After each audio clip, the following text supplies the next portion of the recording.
परमपिता परमात्मा पूर्ण ब्रह्म सर्व सृष्टि रचनहार कुल मालिक वासुदेव सर्वगतम ब्रह्म परम अक्षर ब्रह्म, ये वही परमात्मा है जो बनारस में भारतवर्ष की पवित्र धरती पर काशी शहर में सन 1398 संवत 1455 ज्येष्ठ सुदी पूर्णमासी को लहर तारा तालाब में विकसित कमल के फूल पर एक नवजात शिशु रूप धारण करके विराजमान हुए, अपने सतलोक से चलकर आए और वो कबीर नाम से प्रसिद्ध हुए। जुलाहा कबीर, ये वो पूर्ण ब्रह्म है, सर्व सृष्टि रचनहार है। अंगारी बम्भारी, अंगारी माने पाप नाशक, बम्भारी माने बंधनों का शत्रु अर्थात बंदी छोड़। ये वेद प्रमाण देते हैं यजुर्वेद अध्याय नंबर 5 के श्लोक नंबर 32 में, कबीर अंगारी असी बम्भारी असी शवर ज्योति रतधामा असी। रतधामा सवर ज्योति असी। रतधाम का अर्थ होता है सतलोक में रहने वाला, सतलोकवासी, सतलोक का मालिक, सतलोक वाला। सवर ज्योति माने स्वयं प्रकाशित, और अंगारी माने पाप का शत्रु, अरि माने शत्रु, अग माने पाप, और बम्भारी माने बम्भर माने बंधन, अरि माने शत्रु, बंधनों का शत्रु, कर्म के बंधन, पाप काल के बंधन को नाश करने वाला, काटने वाला, काल के बंधनों से छुड़ाने वाला, वो बम्भारी कबीर असी, वो कबीर परमात्मा है। पुण्यात्माओं, हम कोई भी साधना करते हैं, पूजा करते हैं, उसका उद्देश्य यही होता है कि आत्मा का कल्याण हो।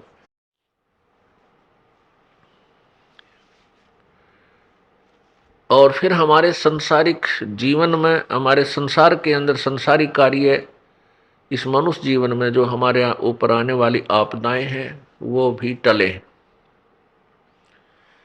क्योंकि यहाँ आपदाओं पर आपदाएं आएंगी तो हम भक्ति नहीं कर सकते, आत्म कल्याण नहीं करवा सकते। फिर हमने ये सेलेक्ट करना है, ये चुनना पड़ेगा कि वो कौन प्रभु है जो हमारे प्रारब्ध में, किस्मत में लिखे हुए संकटों को समाप्त कर सके, नाश कर सके, अक्षमा कर सके। अब कष्ट संकट किस लिए आते हैं, दुख किस लिए आता है और सुख किस कारण से होता है? सर्वविदित है कि सुख पुण्य से होता है और दुख पाप से होता है। तो पुण्यात्माओं, जो हमारे पूर्व जन्म के किए हुए कष्ट हैं, दुख, किए हुए पाप हैं, उनके कारण हम संकटों से घिर जाते हैं।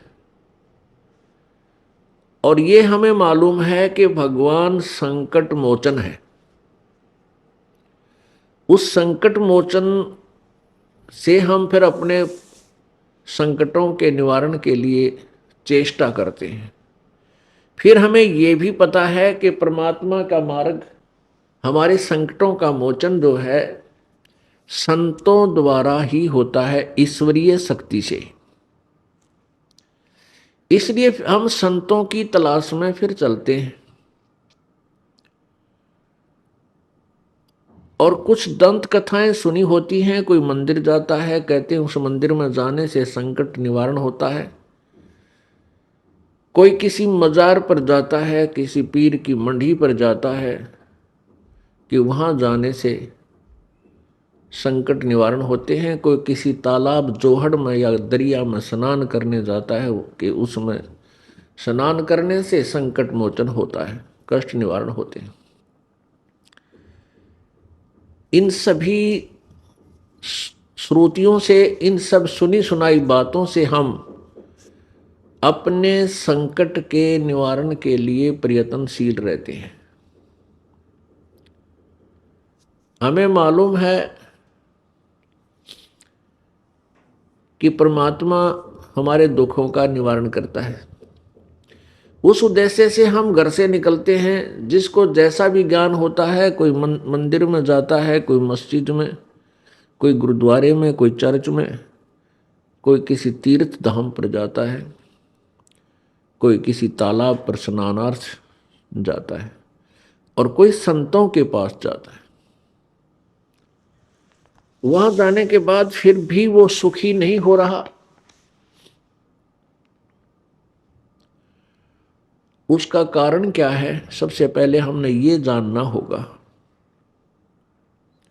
जिस संत के पास आप जाते हो वो आपको कोई ना कोई जंतर मंत्र भक्ति साधना का अवश्य बताता है कि आप ऐसे करो, आपका कष्ट निवारण हो जाएगा। तो जो दुखी है, जैसे कोई रोगी वैद्य के पास जाता है, वैद्य उसको जो दवाई देता है, औषधि देता है, वो उसको खाता है और बताए अनुसार सारी परहेज रखता है, और फिर भी उसको आराम नहीं हो रहा तो डॉक्टर ठीक नहीं, वो दवाई सही नहीं लगी तेरी, वो डॉक्टर ठीक नहीं, वो वैद्य ठीक नहीं, उसको ज्ञान नहीं है, आपकी बीमारी से, रोग से परिचित नहीं है। तो क्या करते हैं? फिर दूसरे वैद्य के पास जाते हैं, फिर तीसरे के पास जाते हैं। जब तक रोग नहीं कटेगा तब तक आप चैन से बैठ नहीं सकते, और न ही बैठना चाहिए। अब कुछ पुण्यात्माएं संतों के पास चले गए, किसी को 2 वर्ष हो गए, किसी को 10 वर्ष, किसी को 20 वर्ष। आपत्तियां ज्यों की त्यों बनी हुई हैं। कुछ पुण्यात्मा केवल परमात्मा प्राप्ति यानी अपना आत्म कल्याण समझकर वहां गए उन संतों के पास कि गुरु बिन मोक्ष नहीं होता। ये भी उनको ज्ञान हुआ कि गुरु अवश्य होना चाहिए, गुरु बिन भक्ति भी नहीं बन सकती। ये भी तथ्य है, सत्य है। लेकिन गुरु पूरा हो, अधूरे गुरुओं से, नीम हकीम वैद्यों से स्वासथ्य प्राप्त नहीं हो सकता, रोग कट नहीं सकता। इसलिए हम जो पुण्य आत्मा थी वो इन संतों के पास पहुंच गए। लाखों और करोड़ों की संख्या में वहां जन समूह एकत्रित हो गया। अब वहां उनको लाभ नहीं हो रहा। जैसे जब तक जीव के पुण्य, पूर्व जन्म के पुण्य चलते हैं, तब तक वो किसी भी साधना को कर रहा है, किसी भी संत के पास वो गया हुआ है, उसके पूर्व जन्म के पुण्यों से अच्छा लाभ मिल रहा है, वो सुखी है। जैसे किसी का अच्छा कारोबार चल रहा है, घर में संतान बेटा बेटी हो गए, फिर उनकी पढ़ाई अच्छी होगी, उनको अच्छी नौकरियां मिल गई, अच्छे स्थानों पर उनका विवाह संस्कार हो गया, तो वो भक्त उन संतों के पास था, तो उसने ये सोचा कि जो गुरुजी ने मुझे मंत्र दे रखा है इससे मुझे लाभ हुआ। और उसी गुरुजी के पास ऐसे भी व्यक्ति हैं जो दुखी गए थे और उससे भी और दुखी हो गए, वही साधना, वही भक्ति वो कर रहे हैं। क्योंकि उन जिनके सर्व सुख थे, सब कार्य ठीक हुए, उनके पूर्व जन्म के पुण्य उनके साथ थे, और जिनको लाभ पहले ही नहीं था वो और भी चले गए, वहां जाने के बाद और भी दुखी हो गए, तो उनका पुण्य पूर्व जन्म का नहीं था, पाप उन्हें भोगने ही पड़ रहे हैं। तो फिर वो संत उनको क्या कहते हैं? जो दुखी थे और सुख नहीं हुआ उनको कहते हैं कि तुम्हारे प्रारब्ध का जो भोग है ये तो भाई भोगना ही पड़ेगा। भक्ति करो, आगे वाले जीवन में तुम सुखी हो जाओगे। पुण्यात्माओं, जब वो संत ये कह देते हैं कि तुम्हारे प्रारब्ध का जो भोग है वही तुम्हें मिलेगा, तुम्हारे प्रारब्ध में, तुम्हारी किस्मत में पुण्य है तो सुख मिलेगा, पाप है तो दुख मिलेगा ही मिलेगा। इससे सिद्ध हो जाता है कि उस संत के पास कोई भक्ति मार्ग नहीं है, उसके पास वो दवाई औषधि नहीं है, उस परम शक्ति का उससे योग नहीं है जो हमारे प्रारब्ध के पाप को नाश कर सके। और पाप नाश हुए बिना सुख नहीं हो सकता। जैसे किसी के पैर में कांटा लगा हो और कोई किसी के पास जाकर कहता है कि मेरे पैर में पीड़ा है, उसने बता दिया कि तेरे पैर में कांटा लगा हुआ है, गहरा चला गया है, ऊपर दिखाई नहीं दे रहा है, जिस कारण से तुझे पीड़ा है। अब वो व्यक्ति ये कहे कि तेरा कांटा तो निकल नहीं सकता, अब जूता पहन ले, आने वाले आगे तुझे कांटा नहीं लगेगा, फिर से कांटा नहीं लगेगा, जूते पहनो। पुण्यात्मा, जब तक कांटा नहीं निकलेगा तब तक जूता पहना नहीं जा सकता। उसका कांटा लगे पैर में, उसका प्रॉपर जो है समाधान क्या है कि पहले कांटा निकले और फिर वो जूता दिया जाए कि आगे जूता मत निकालना, नहीं कांटा फिर लग जाएगा। फिर वो इस डर से जूता कभी नहीं निकालेगा कि कहीं फिर कांटा ना लग जाए, क्योंकि वो बहुत पीड़ित हो चुका है। ऐसी जो पुण्यात्माएं यहां दुखी होकर आती हैं इस सच्चे दरबार में, कबीर परमात्मा के दरबार में, ये परमेश्वर कबीर जी का हॉस्पिटल है। दास यहां उन्होंने एक वैद्य डॉक्टर बना रखे हैं, आत्मा का उपचार करने वाला। तो पहले आपके प्रारब्ध में जो दुख है वो कष्ट रूपी कांटे को निकाला जाएगा। उस कष्ट रूपी कांटे को निकाल दिया जाएगा, फिर आपकी रुचि बनेगी परमात्मा की साधना करने में, और फिर आपको ऐसा ज्ञान दिया जाएगा कि फिर पाप मत करना, नहीं तो ऐसा ही संकट तेरे ऊपर फिर आ जाएगा, फिर आप कभी पाप नहीं कर सकते, क्योंकि आप पाप के कष्ट से परिचित हो चुके हो। फिर ये राम नाम का जूता आप कभी नहीं निकालोगे, यानी भक्ति का, परमात्मा के नाम को खंडित नहीं करोगे। कुछ प्राणी सुखी हैं और वो भी यहाँ आते हैं, उनको केवल आत्म कल्याण का ही उद्देश्य रखते हुए वो यहाँ आते हैं, उनको आत्म कल्याण का ही उद्देश्य होता है, उनको भी उपदेश दिया जाता है। लेकिन वो बहुत ही अच्छी पुण्यात्मा होगी तो मार्ग पर ठीक लग जाती है, नहीं तो कुछ, क्योंकि वो पहले सुखी है, फिर परमात्मा के चरणों में आने से उसको और सुख मिलता है, पुण्य पाप नाश हो जाते हैं, तो वो संकटों से परिचित नहीं होता। कुछ दिनों के बाद सत्संग में आना कुछ कम हो जाएगा और फिर कुछ ऐसे व्यक्तियों से उसका मेल मिलाप हो जाएगा, वो फिर भक्ति छोड़ देता है, वो चला जाता है। परमात्मा कहते हैं इतना सुख भी ना दे भगवान। कबीर भगवान जी अपनी अमृत वाणी में, अपनी मुख से उच्चारित उस अमर वाणी में अपने ही ऊपर वाणी बोलकर हमें समझा रहे हैं। क्या कहते हैं कि कबीर सुख के माथे सिला पड़ो, जो नाम हृदय से जाए, और बलिहारी उस दुख के जो पल पल नाम रटावे। परमेश्वर कहते हैं हे भगवान, इसे सुख का आग लगे जो आपसे दूर करे, और ऐसा कष्ट हमारे ऊपर रखना प्रभु, तेरी याद बनी रहे। बलिहारी हो उस दुख के जो भगवान याद दिवावे। तो पुण्य आत्माओं, जो अच्छी आत्माएं थी, जो पिछले संस्कार से जिनके पास पुण्य थे, वो भी परमात्मा की तलाश में उन संतों के पास चले गए जो नकली साधना बताते हैं।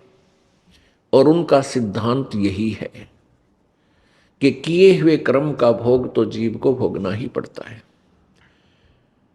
भाग्य में परिवर्तन नहीं हो सकता। जब हम दुखी हैं और परमात्मा के साधना से पाप नाश नहीं होते, संकट निवारण नहीं होते, तो भक्ति की आवश्यकता समाप्त हो जाएगी, परमात्मा की आवश्यकता ही नहीं रहेगी। दुखी दुखी रहेगा, सुखी सुखी ही रहेगा, तो फिर भगवान की भक्ति की आवश्यकता ही नहीं है। इस कारण से उन नकली संतों और मनमुखी अपने सुनी सुनाई दंत कथाओं के आधार पर इन मंदिर मस्जिद गुरुद्वारों और चर्चों मंदिरों मड़ियों में मजारों पर तीर्थों पर स्नानार्थ या भक्तियार्थ जाने से लाभ कोई हुआ नहीं, भक्त जन नास्तिक हो गए। अब इतने नास्तिक हो गए कि भगवान की तरफ उनकी रुचि भी नहीं बनती, और संकट निवारण के लिए उन्होंने कौन सा प्रोसीजर अपना लिया। धनी बनने के लिए तो चोरी ठगी मिलावट रिश्वत शुरू कर दी, और संकट बुलाने के लिए गुट्टी सुट्टी शुरू कर दी, शराब पीनी या सुल्फा पीना या नशे की गोलियां खानी शुरू कर दी। तो उन अपराधी संतों के द्वारा समाज में कितना विष घोल दिया गया। जो परमात्मा से परिचित नहीं और संत पद पर विराजमान है वो अपराधी प्राणी है, क्योंकि वो मनुष्य जीवन को बर्बाद करवा रहे हैं। मनुष्य जीवन की कोई कीमत नहीं, कोई भी कीमत नहीं, इतना अनमोल है। और जो ऐसे अनमोल धन को व्यर्थ करता है वो कितना पापी होगा, कितना दोषी होगा, ये तो परमात्मा आगे अकाउंट लेगा, उसका लेखा लेगा, वहां पता चलेगा उस नकली गुरु को। गुरु का अर्थ होता है मार्गदर्शक, और किसी व्यक्ति ने अपने घर जाना है और किसी से वो मार्ग पूछ रहा है, और उस नालायक ने उसको उसके अपने घर के विपरीत दिशा बता दी, उसके घर के विपरीत मार्ग बता दिया। उसने विश्वास किया यात्री ने उस नालायक की बातों पर, और दूसरी दिशा पकड़ कर उधर को चल दिया, तो कितना पाप लगा उसको, सारा दिन व्यर्थ हुआ, उल्टी दिशा में सफर किया। ऐसे ही ये जो मार्गदर्शक संत हैं, जो वेदों और गीता जी तथा सदग्रंथों से परिचित नहीं और संत बन बैठे, ये पिछले जन्म के पुण्यकर्मी प्राणी थे। ये जो संत पद पर हैं, गुरु पद पर हैं, ये कौन थे? ये भक्ति की चाह में घर से निकले, आत्म कल्याण के लिए घर से निकले। आगे इनको नकली संत मिल गए, वो नकली गुरु मिल गए। उन नकली गुरुओं में क्योंकि वो अच्छी आत्माएं थी, उन गुरुओं के साथ उनका एक नेक नाता भी बन गया, और उनकी पिछले पुण्य कर्मों के कारण उनका स्वभाव भी अच्छा, उनकी लगन भी अच्छी देख करके किसी को तो उत्तराधिकारी बना दिया, किसी को प्रचारक बना दिया उस अज्ञान का। वो भोली आत्मा फिर आगे दुनिया को गुमराह करने लग गए, अपना कल्याण तब भूल गए, औरों का कल्याण में लग गए, जबकि स्वयं ज्ञान नहीं। और पूरी पृथ्वी पर अब यही व्यवस्था बनी हुई है, किसी भी संत के पास यथार्थ ज्ञान नहीं, और सभी गुरु बने हुए हैं। गुरु का अर्थ होता है मार्गदर्शक, यथार्थ ज्ञान देने वाले। तो पुण्यात्माओं, वो महादोषी हैं, और आप जी का जीवन बर्बाद हो रहा है। अब वहाँ जो 10, 15, 20 वर्ष से लगे हुए थे उन संतों, नकली संतों के पास, उनकी पुण्य कमाई जो थी वो समाप्त हुई। अब उनकी दुर्गति शुरू होगी। उन पंथों में दुखी हुए प्राणी अब यहाँ आ रहे हैं, अपनी गाथा बता रहे हैं कि मेरे पास सब सुख था, अच्छा व्यवसाय था, खूब दान करते थे, वहाँ सेवा भी करते थे, महीने में जाते थे, हफ्ते में जाते थे, और सब कुछ लुट गया। मानसिक परेशानी होगी, घर में भी कष्ट, भूत बोलने लग गए, और तेरा गजब भाई। अब पुण्यात्माओं, वो अच्छा समय उन नालायक संतों ने बर्बाद करवा दिया। पहले तो जो उनको सुख था 10, 5, 20 वर्ष, तो इसलिए रुके रहे कि हमारे घर में सुख हो रहा है, और वो हो रहा था उनके पिछले पुण्य से। जब वो पुण्य खत्म हो गए तो पाप का दौर शुरू हुआ। पाप का दौर शुरू हुआ तो उन संतों के पास समाधान नहीं कि वो प्रारब्ध में यानी किस्मत में आए संकट को वो निवारण कर दें। अब फिर वो उनकी थ्योरी, उनका सिद्धांत सुनकर के कर्म तो भोगना ही पड़ता है, इसलिए फिर कुछ दिन वहीं पड़े रहते हैं कि भी यूं कहते हैं कर्म का दंड तो भोगना ही पड़ता है, इसलिए कोई बात नहीं, ये भी भोगेंगे। तो पुण्यात्मा, इस काल भगवान ने अपने नकली संत भेज के, नकली संदेशवाहक दूत भेज करके पूरे रूप से पूर्ण मानव को अज्ञान से परिपूर्ण कर दिया और भक्ति से भगवान से कोसों दूर कर दिया। अब इस दास के सामने यही समस्या आ रही है कि सभी संत सदग्रंथों के विपरीत ज्ञान दे रहे हैं, विपरीत समाधान बता रहे हैं, और इस विषय में केवल एक ही दास है, ये सबको सत्य ज्ञान देता है, शास्त्र अनुकूल साधना बताता है। तो दूसरे संत जन इससे क्षुब्ध होते हैं कि वो हमारी आलोचना करता है। आलोचना करना तो पाप है, लेकिन सत्य कहना पुण्य होता है। कहते हैं सत्य बराबर पुण्य नहीं और झूठ बराबर पाप। जो सत्य कहते हैं उनको बहुत पुण्य होता है, जो झूठ बोलते हैं, झूठा ज्ञान देते हैं, झूठा मंत्र, रॉन्ग मंत्र देते हैं, उन जैसा पाप नहीं, उनको महापाप है।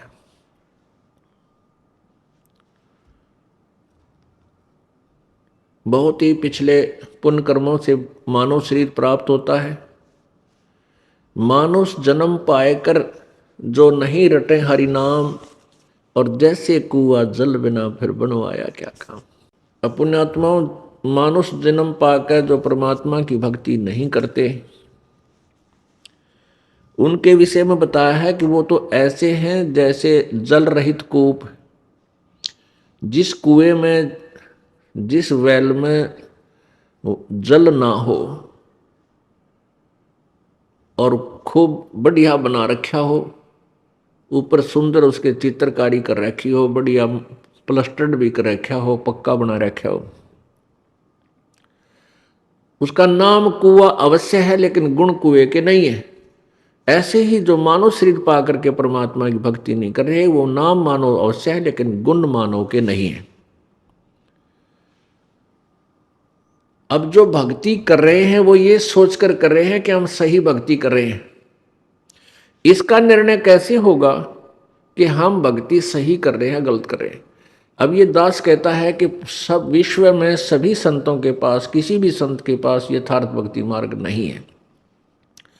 तो ये कह देने से बात नहीं समाप्त होती, ये आपको प्रमाण देने पड़ेंगे कि वो संत ये साधना बताता है, वो संत ये साधना बताते हैं, वो संत ये साधना बताते हैं, उस पंथ में ऐसा मार्गदर्शन है, और हमारे सदग्रंथों में ये मार्ग लिखा है। पुण्यात्माओं, कोई भी वस्तु है, किसी का हम पैमाइश करते हैं, किसी की तुलना करते हैं, तो उसका कोई आधार मानना होता है। हमने अपने भक्ति मार्ग के इस प्रोसीजर को, इस मेथड को आधार माना है सदग्रंथों को। सदग्रंथों में कौन कौन से हैं? पवित्र चारों वेद और पवित्र पांचवा वेद जो है वो सूक्ष्म वेद, जिसके विषय में गीता जी अध्याय नंबर 4 के श्लोक नंबर 32 में 32 में कहा है। उसमें क्या कहा है कि जैसे गीता जी अध्याय नंबर 4 के श्लोक नंबर 25 से लेकर 31 तक केवल इतना ज्ञान दिया गया है कि कोई ऐसे साधना करता है, कोई तीव्र अहिंसा व्रत रखता है, जैसे मुंह पर पट्टी बांध ली, नंगे पैरों चलना, और कुछ देवताओं की पूजा करते हैं, कोई केवल योग आसन करते हैं, कोई प्राणायाम करते हैं, कोई श्वास उश्वास की क्रियाओं पर ही विश्वास रखते हैं, कोई शब्द आदि से अपनी इंद्रियां हटा लेते हैं इन विकारों से, यानी संयमी बनने से ही अपने आप को मान लेते हैं हम सच साधना कर रहे हैं। यानी ये जो भी साधना जैसी करता है, अपनी साधना को, अपनी क्रियाओं को वो पाप नाशक जानते हैं, यानी उनको ये समझ रहे हैं कि हम जो साधना करेंगे पाप नाशक है, इसलिए तो वो कर रहे हैं ना, तो छोड़ दे उनको। तो चौथे अध्याय के 32वें श्लोक में कहा है कि इसी प्रकार के बहुत विस्तार से और भी भक्ति के साधन उस परमात्मा के सच्चिदानंद घन ब्रह्मणे मुखे यानी सच्चिदानंद घन ब्रह्म के मुखारविंद से उच्चारित उस मुख्य ज्ञान में, अर्थात सूक्ष्म वेद में, 5वें वेद में विस्तार से कहे गए, और उनको कर्म जान, यानी वो करने से ही बनेंगे, कहने से नहीं, यानी क्रिया उनकी जो काम करते करते अपना सिंपल वेत है, साधारण ढंग से, जैसे आप गृहस्थी हैं या कोई जैसा भी है, अपना मतलब हठ योग से नहीं, जैसे जंगल में जाकर बैठ गए, समाधि ला ली, तप करने लग गए, कहते उससे नहीं, वो तो अपना साधारण क्रियाएं करते हुए और सहज मार्ग है वो। तो यह गीता जी के अनुवादकर्ताओं ने यहां ब्रह्मणे का अर्थ वेद कर दिया और मुख्य का अर्थ वाणी कर दिया, ये गलत किया। गीता जी अध्याय नंबर 17 के श्लोक नंबर 23 में ब्रह्मणे का अर्थ लिखा है सच्चिदानंद घन परमात्मा, सच्चिदानंद घन ब्रह्म। तो यहां भी हम ब्रह्मणे का अर्थ सच्चिदानंद घन ब्रह्म कहें और मुख्य माने उनके वाणी में, सच्चिदानंद घन की वाणी में बहुत विस्तार से कहे गए हैं। तो इससे सिद्ध है कि गीता ज्ञानदाता किसी अन्य भगवान के बारे में कह रहा है, अपने से अलग, और उनके द्वारा उसके मुखारविंद से उच्चारित ज्ञान में सब प्रकार की वो साधनाएं, और उन कौन सी साधनाएं ठीक हैं कौन सी गलत हैं, ये सब निर्णायक ज्ञान उसमें उस 5वें वेद में दिया है, सच्चिदानंद घन की वाणी में। तो पुण्यात्माओं, हमने आधार माना है पवित्र चारों वेदों को और पवित्र ये सच्चिदानंद घन की वाणी को, यानी कबीर वाणी को, और पवित्र श्रीमद् भगवत गीता को, पवित्र 18 पुराणों को, इनको आधार मान करके हमने भक्ति ज्ञान और भक्ति विधि आपको बताई, जिसको हम सत्य कहते हैं कि ये सच्ची साधना है। और यही साधना हमारे गुरुदेव ने हमें इस दास को पहले ही दे रखी थी, जब तक हमने वेदों और गीता को देखा भी नहीं था। उन्होंने कहाँ से दिया था हमें? वो भक्ति मार्ग सच्चिदानंद घन की वाणी मत है, यानी उस परमेश्वर की वाणी, कबीर वाणी से वो ज्ञान, उस आधार से हमें भक्ति दी थी जो आज उसमें विद्यमान है। और उसका समर्थन फिर सभी सदग्रंथों ने किया। तो जो अन्य संत हैं वो कोई भी आधार मानकर नहीं चले हैं। यदि उन्होंने आधार किसी को माना है, जैसे कोई गीता जी को ही श्रेष्ठ शास्त्र मानता है, तो उसने गीता जी अनुसार साधना नहीं बता रखी, गीता जी के विरुद्ध साधना बता रखी। तो जो गीता जी को सत्य मानता है वो है तो अच्छी आत्मा, लेकिन गीता जी हमें क्या मार्गदर्शन करती है, कौन सा मंत्र जाप करने को कहती है, वो मंत्र ना दे करके किसी और ही मंत्र दे रखा है। जैसे पवित्र गीता जी अध्याय नंबर 8 के श्लोक नंबर 13 में गीता ज्ञान दाता कहता है कि मेरा तो एक ओम, एक अक्षर, यह एक मंत्र है। ओम इति एकाक्षरम ब्रह्म व्यवहारन माम अनुसमरण ये प्रयाति तजंदेहम स याति परमाम गतिम। ये तो है संस्कृत इसकी। इसका अनुवाद ये है कि मेरा मां ब्रह्म, मुझ ब्रह्म का केवल एक ओम अक्षर है, उच्चारण करके सुमन करने का। और जो अंतिम श्वास तक यानी शरीर त्यागते समय तक इस ओम का सिमरण करता हुआ जाता है तो सैप याति परमाम गतिम, वो परम गति को प्राप्त होता है मेरे सतर की। क्योंकि गीता ज्ञान दाता ब्रह्म है और ब्रह्म की साधना के विषय में गीता जी बता रही है। गीता जी में और कोई मंत्र जाप करने का नहीं है पूरी गीता में। और ये गीता ज्ञान दाता अपने सतर की साधना बता रहा है कि मेरी साधना करनी है तो ये मंत्र है, नथिंग एल्स। और गीता जी अध्याय नंबर 8 के श्लोक नंबर 1 में अर्जुन ने पूछा कि हे भगवान, आपने गीता अध्याय नंबर 7 के श्लोक नंबर 29 में 29 में जिस तत्ब्रह्म की व्याख्या की है, तत्ब्रह्म के बारे में कहा है कि उस तत्ब्रह्म को और सारे अध्यात्म ज्ञान को और समझने के बाद साधक इस यहाँ की किसी वस्तु की इच्छा नहीं करता, केवल जरा और मरण से छूटने का ही प्रयत्न करता है। तो वो कौन है वो तत्ब्रह्म?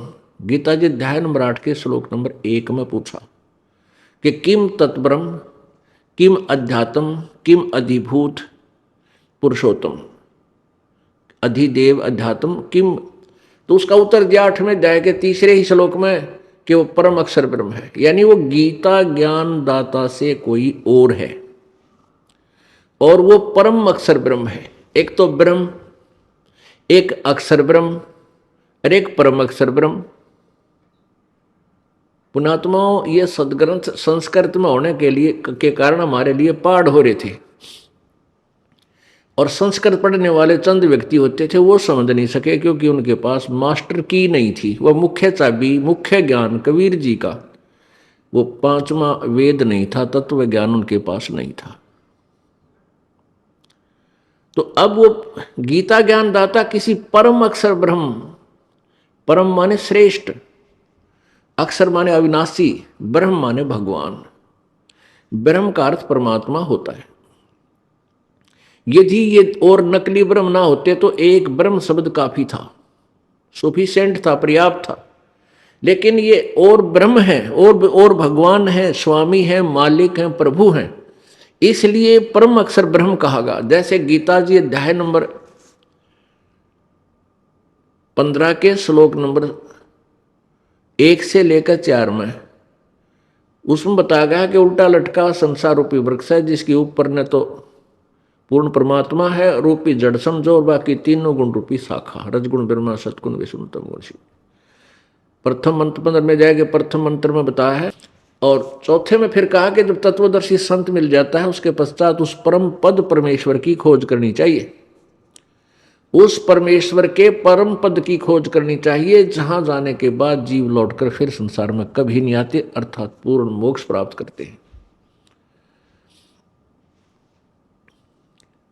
गीता ज्ञानदाता अपने बारे में कहता है 4 अध्याय के 5वें श्लोक में, अर्जुन तेरे और मेरे बहुत जन्म हो चुके हैं, तू नहीं जानता मैं जानता हूं।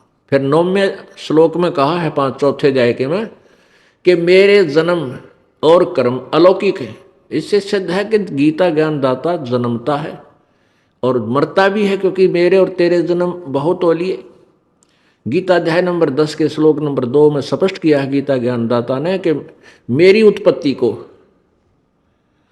मेरे जन्म को ये देवता और ऋषि और ये सिद्ध नहीं जानते, क्योंकि ये मेरे से उत्पन्न हुए।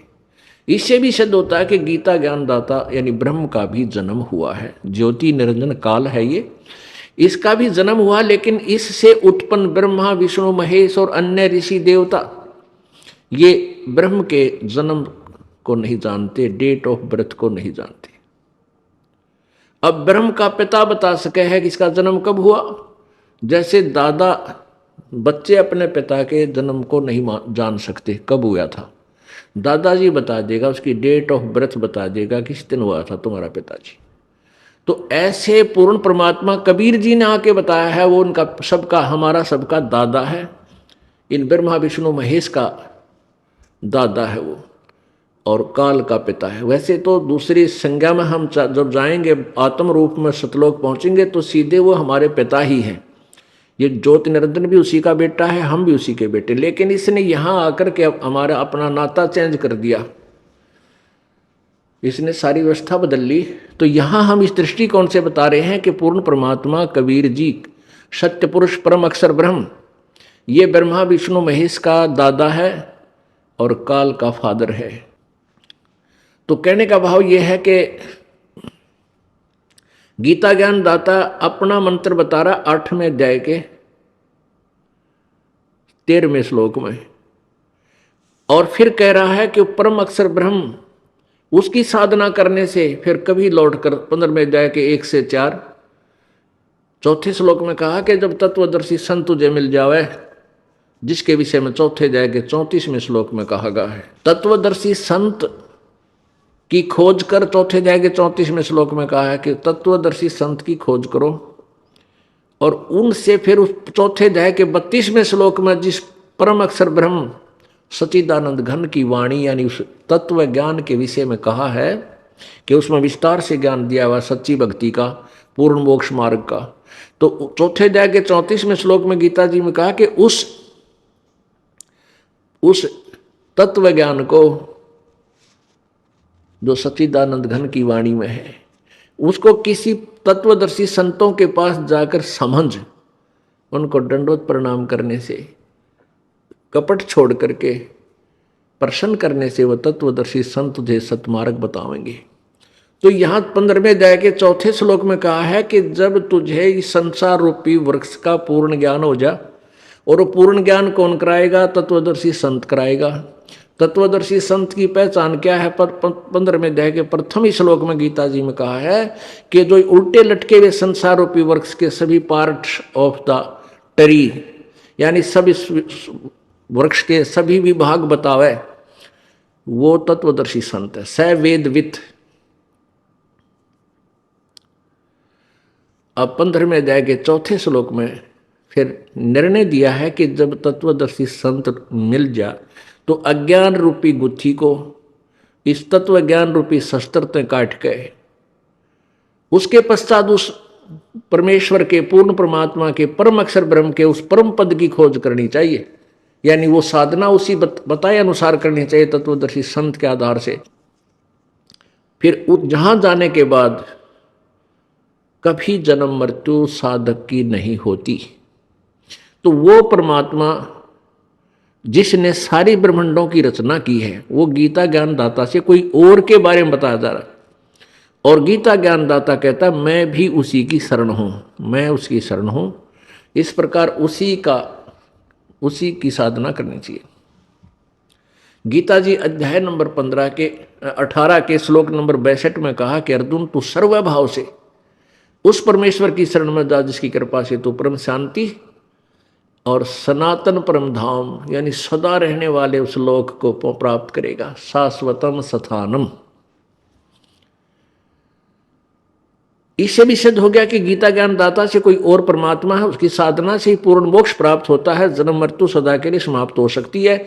और गीता में लिखी हुई विधि से भी जन्म मृत्यु यानी पूर्ण मोक्ष प्राप्त नहीं होता। लेकिन अन्य जो साधनाएं उस गीता से भी नीचे की अलग से कोई मंत्र दिए जाते हैं, वो यूजलेस है, वो तो कति यूजलेस है। और गीता ज्ञान दाता के अनुसार साधना करने से ब्रह्म ओम की साधना, ओम नाम का जाप करने से ब्रह्म लोक प्राप्त होता है। ब्रह्म लोक में गए प्राणी काफी वर्षों तक, बहुत वर्षों तक स्वर्ग में रह जाते हैं अपना पुण्य के आधार पर, भक्ति की कमाई के आधार से। और वो पुण्य समाप्त होने पर फिर दोबारा ब्रह्मलोक में गए हुए भी प्राणी फिर जन्म मृत्यु में आते हैं। गीता प्रमाण है गीता जी अध्याय नंबर 8 के श्लोक नंबर 16 में। उसमें कहा कि ब्रह्मलोक पर्यंत सभी लोक पुनरावर्ती में है। सभी लोक यानी जो ब्रह्मलोक की साधना करके ब्रह्मलोक में चले गए ओम नाम के जाप से, तो वो भी पुनर्आएंगे, जन्म मृत्यु होगी।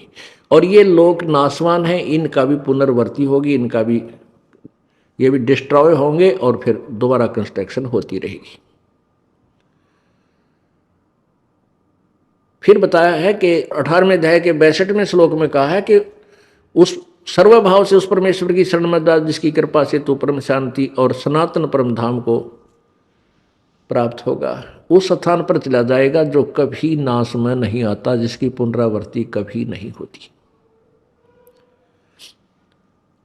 अब गीता परम अक्षर ब्रह्म की डिफाइन कर रहे हैं। परम अक्षर ब्रह्म क्यों कहा? गीता जी अध्याय नंबर 8 के श्लोक नंबर 3 में ब्रह्म गीता बोल रहा है श्री कृष्ण में प्रवेश करके, ये काल है, ज्योति निरंजन है। गीता जी अध्याय नंबर 11 के श्लोक नंबर 32 में ये स्वयं कहता है, मैं काल हूं अर्जुन, सबको खाने के लिए, नष्ट करने के लिए अप्रवृत्त हुआ हूं।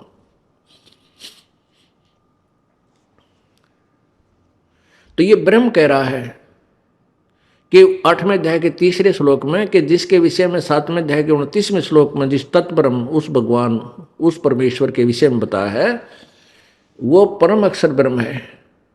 8वें अध्याय के 3रे श्लोक में फिर क्या बताता है कि वो परम अक्षर ब्रह्म क्यों कहा?